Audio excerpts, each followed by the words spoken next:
이 새벽에 주 앞에 나오신 분들을 진심으로 환영합니다. 찬송가 438장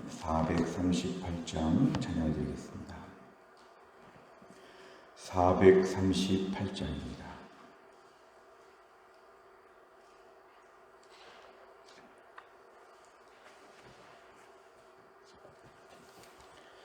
내 영혼이 은총 입어 중한 죄짐 벗고 보니 슬픔 많은 이 세상도 천국으로 화하도다. 할렐루야 찬양하세. 내 모든 죄 사함받고 주 예수와 동행하니 그 어디나 하늘나라. 주의 얼굴 뵙기 전에 멀리 뵈던 하늘나라. 내 맘속에 이루어지니 날로 가깝도다. 할렐루야 찬양하세. 내 모든 죄 사함받고 주 예수와 동행하니 그 어디나 하늘나라. 높은 산이 거친 들이 조망이나 궁궐이나 내 주 예수 모신 곳이 그 어디나 하늘나라. 할렐루야 찬양하세. 내 모든 죄 사함받고 주 예수와 동행하니 그 어디나 하늘나라. 아멘. 하나님 말씀은 사사기 6장 11절에서 18절입니다. 사사기 6장 11절에서 18절까지의 말씀, 페이지로는 369페이지에 있습니다. 369페이지 사사기 6장 11절에서 18절까지의 말씀 저 한 절씩 교독하시겠습니다. 사사기 6장 11절에서 18절입니다. 여호와의 사자가 아비에셀 사람 요아스에게 속한 오브라에 이르러 상수리 나무 아래에 앉으니라. 마침 요아스의 아들 기드온이 미디안 사람에게 알리지 아니하려 하여 밀을 포도주 틀에서 타작하더니 여호와의 사자가 기드온에게 나타나 이르되 큰 용사여 여호와께서 너와 함께 계시도다 하매 기드온이 그에게 대답하되 오 나의 주여 여호와께서 우리와 함께 계시면 어찌하여 이 모든 일이 우리에게 일어났나이까. 또 우리 조상들이 일찍이 우리에게 이르기를 여호와께서 우리를 애굽에서 올라오게 하신 것이 아니냐 한 그 모든 이적이 어디 있나이까. 이제 여호와께서 우리를 버리사 미디안의 손에 우리를 넘겨주셨나이다 하니 여호와께서 그를 향하여 이르시되 너는 가서 이 너의 힘으로 이스라엘을 미디안의 손에서 구원하라. 내가 너를 보낸 것이 아니냐 하심이라. 그러나 기드온이 그에게 대답하되 오 주여 내가 무엇으로 이스라엘을 구원하리이까. 보소서 나의 집은 므낫세 중에 극히 약하고 나는 내 아버지 집에서 가장 작은 자니이다 하니 여호와께서 그에게 이르시되 내가 반드시 너와 함께 하리니 네가 미디안 사람 치기를 한 사람을 치듯 하리라 하시니라. 기드온이 그에게 대답하되 만일 내가 주께 은혜를 얻었사오면 나와 말씀하신 이가 주 되시는 표징을 내게 보이소서. 내가 예물을 가지고 다시 주께로 와서 그것을 주 앞에 드리기까지 이곳을 떠나지 마시기를 원하나이다 하니 그가 이르되 내가 너 돌아올 때까지 머무르리라 하니라. 아멘. 우리가 사사기 6장의 말씀은 특별히 사사 기드온에 대한 말씀을 우리에게 소개하고 있습니다. 어제 이어서 이제 오늘 11절의 말씀입니다. 드보라 사사 때까지 하나님의 은혜를 받고 40년 동안이나 평안했지만 다시 하나님 앞에 범죄하였을 때 이스라엘 백성들은 미디안의 손에 7년 동안이나 압제를 당하게 되어서 매우 비참한 삶을 살게 되었습니다. 그런데 하나님께 부르짖게 되자 이제 하나님이 일을 하십니다. 오늘 11절은 이제 하나님의 해결 방법이신데 하나님이 기드온을 부르사 또 같은 패턴으로 이스라엘 백성을 구해 주십니다. 오늘 11절에 보니까 기드온을 부르실 때 여호와의 사자가 오늘 기드온에게 나타나셨습니다. 그래서 오늘 보니까 기드온은 어떤 사람인가? 지금 미디안 사람에게 알리지 아니하려 하여 11절에 밀을 포도주 틀에서 타작한다. 보통 밀을 타작할 때는 넓은 들판에서 하는 게 일반적이지만 지금 미디안 사람에게 들키지 않으려고 몰래 하는 것이니까 포도주 틀에서 매우 소규모로 매우 은밀하게 지금 작은 규모로 지금 타작하고 있는 것입니다. 얼마나 불쌍한 처지인지 모릅니다. 내 땅에서 내 집에서 지금 타작도 제대로 하지 못해서 살살 몰래 포도주 틀에서 밀을 타작한다는 것은 당시의 비참한 참혹한 현실을 보여주는 것입니다. 그럴 때 12절에 보니까 여호와의 사자가 기드온에게 나타나자마자 이렇게 얘기합니다. 큰 용사여 여호와께서 너와 함께 계시도다. 이렇게 이름을 불러줄 때 큰 용사라고 불러주는 것은 굉장히 어울리지 않는 말입니다. 오늘 실제로 기드온의 그 다음 내용들을 보면 굉장히 소심하고 겁이 많고 믿음도 별로 없고 아무 영향도 안 되는 것 같은데 이렇게 불러주시는 것이죠. 큰 용사여, 앞으로 큰 일을 감당하게 될 하나님의 사람이요, 모든 상황과 여건에 관계없이 하나님의 쓰실 때는 이렇게 만들어주신다는 것입니다. 스스로 볼 때 어떻게 자기를 보든지 간에 큰 용사라고 호칭을 이렇게 먼저 불러주시는 것, 이거 대단한 것입니다. 그리고 여호와께서 너와 함께 계시도다. 오늘 12절만 보면 기드온을 일방적으로 부르신 하나님께서는 이 부족하고 나약한 기드온을 통해서 얼마나 큰 일을 감당하실지를 미리 이렇게 선포하여 주시는 것이 오늘 12장입니다. 13절 이하를 보면 기드온은 불평하고 원망하지요. 하나님 우리와 함께 계시다고 하시는데 왜 이런 일이 우리에게 벌어졌습니까? 사실 하나님 앞에 범죄한 것들, 이런 것들에 대해 생각하지 못하고 자신의 범죄보다는 자신의 고통에 집중하는 것이죠. 하나님의 백성인데 왜 이렇게 우리를 방치하십니까? 출애굽하게 하신 하나님께서 그때 그 이적들 다 어디 갔습니까? 왜 우리를 안 도와주십니까? 13절 끝에 우리를 버리신 것이 아닙니까? 미디안의 손에 넘겨주셨지 않습니까? 상황이 종료되었다는 것, 절망 중에 깊은 수렁에 빠져있는 기드온의 내면을 우리에게 보여주고 있습니다. 그러자 14절에 보니까 너는 가서 이 너의 힘으로, 대단한 것이 아니라 이 너의 힘으로는 지금 가지고 있는 힘을 가지고 하나님 앞에서 쓰임받을 것이다. 대단해지고 바뀌는 것이 아니라 약해 보이는 이 모습 그대로 하나님이 강하게 만들어 주실 것이다. 너 지금 이 너의 힘 부족해 보이고 못나 보이고 초라해 보여도 이제 하나님이 보내셨으니까 하나님이 너를 통해 일하실 것이라고 한번 얘기해 줍니다.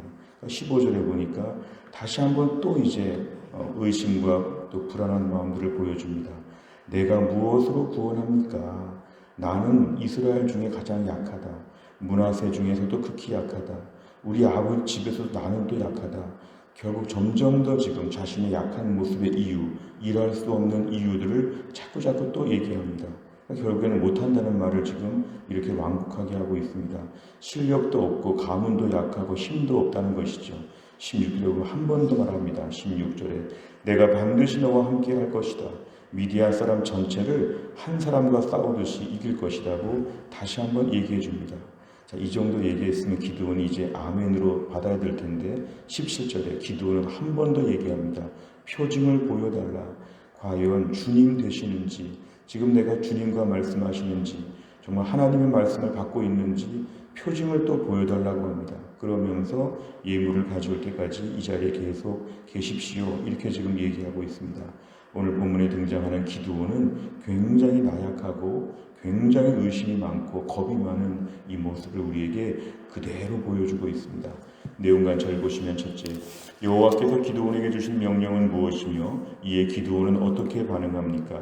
14절과 15절에 보면은 기드온에게 주신 명령은 너의 이 힘으로 이스라엘을 미디안의 손에서 구원하라. 내가 너를 보냈다. 이렇게 말씀을 하시고 기드온의 반응은 내가 무슨 힘으로 할 수 있습니까?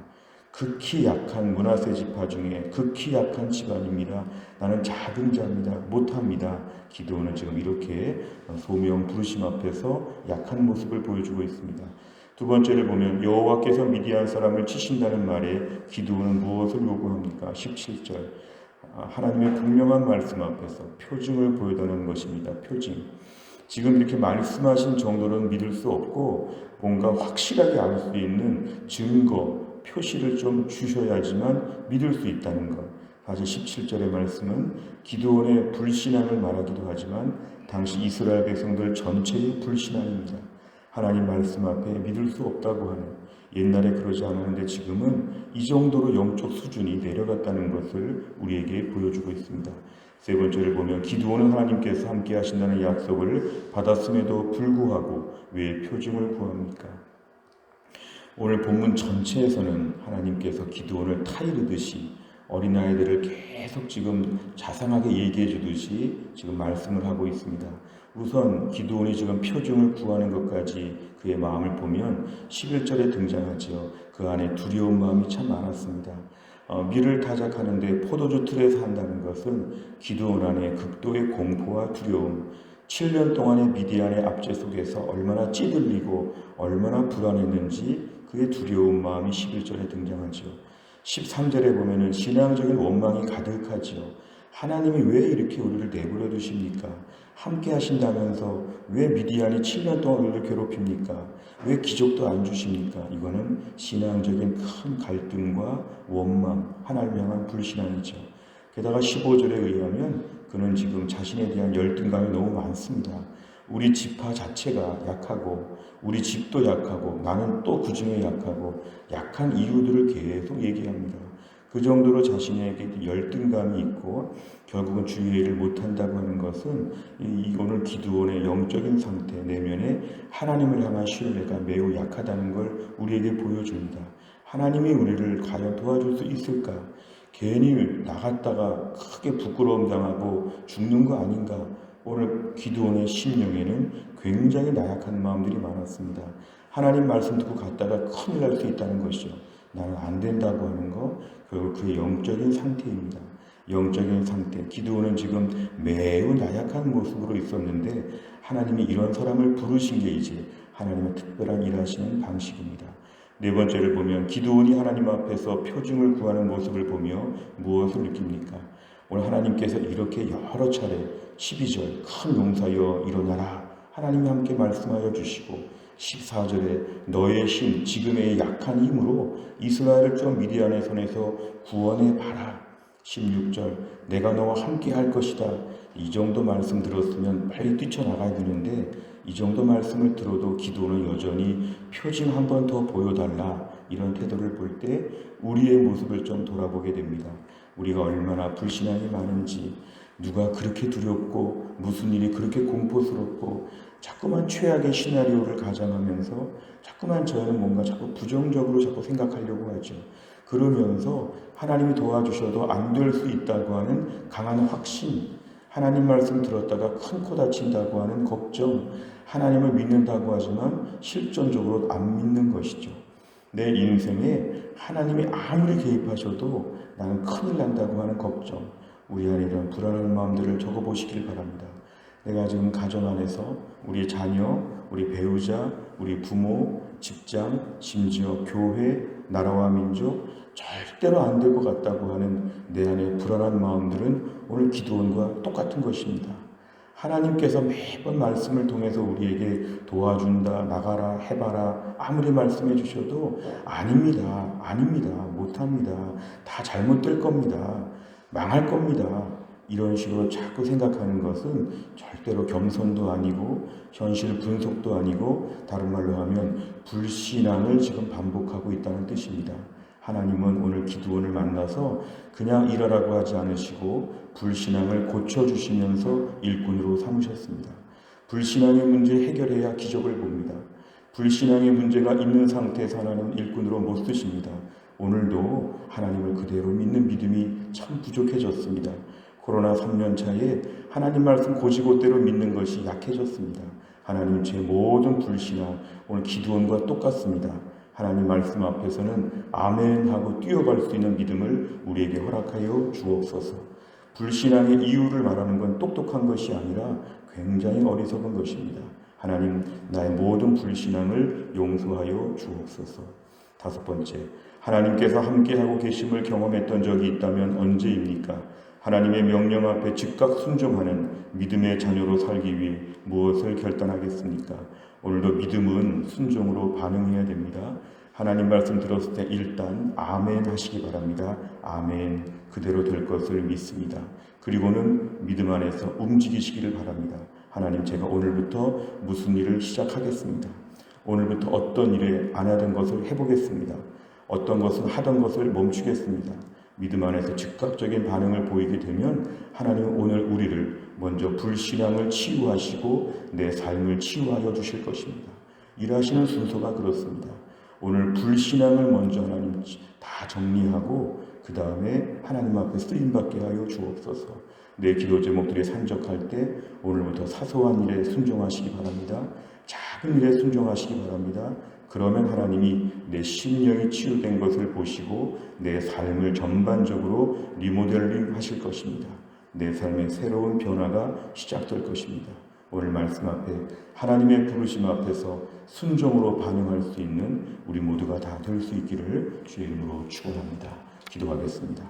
하나님 아버지 감사합니다. 오늘도 이 새벽에 하나님이 저희들을 깨우시고 주 앞에 나와 하루의 첫 시간을 바치며 하나님 앞에 기도하게 하심을 감사합니다. 오늘의 말씀에서 하나님 미디안의 압제 속에서 7년 동안 고생했던 하나님 이스라엘 백성들 앞에 부르짖음에 응답하사 기도원을 사사로 부르시는 장면을 저희가 보았습니다.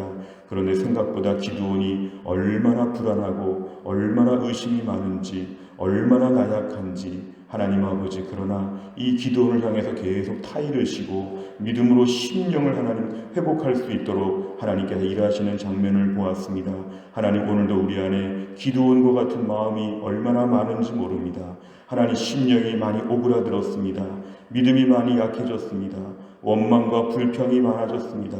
열등감이 너무 많아졌습니다. 그동안에 하나님 힘을 의지하여 살아왔는데 마치 지금까지 내 힘을 의지하여 산 것처럼 새삼스럽게 나의 초라함으로 낙심하고 나의 부족함으로 걱정합니다. 오늘도 일단 나가면 하나님이 함께 하셔서 능력을 주실 것을 믿게 하여 주옵소서. 인생의 모든 부정적인 시나리오를 버리게 하여 주시고 하나님이 개입하셔도 하나님도 역부족이라고 하는 이 강한 불신앙을 오늘 다 없애버리게 하여 주옵소서. 오늘도 우리가 기도원과 같은 마음으로 우리가 오늘 아침을 맞이했다고 할지라도 오늘 이후에 심령이 믿음으로 회복되어서 하나님의 전능하심을 믿게 하여 주시고 하나님의 강권적인 역사하심을 분명히 붙잡고 우리가 살아갈 수 있도록 인도해 주옵소서. 내 인생의 난공불락 같은 미디안이 무엇인지, 미디안이 누구인지 하나님이 그보다 강하심을 믿게 하여 주시고 오늘도 하나님의 도우심 앞에 기쁨으로 순종하여 기적을 보는 삶이 될 수 있도록 인도하여 주옵소서. 교회 안에 몸이 약하신 분들이 계시고 치료를 앞둔 분들이 계시고 병중에 고생하는 분들이 계시고 노년에 힘들고 어려운 세월을 보내시는 분들이 계시는데 이 속에서 우리 하나님의 기적을 체험할 수 있도록 심령을 하나님 붙잡아 주시고 은혜로 부어 주옵소서. 한날의 모든 일정들 오늘도 교회 공사 가운데 하나님이 함께하여 주시고 여기서 우리 중고등부와 청년부가 믿음으로 크게 기뻐하며 성장하며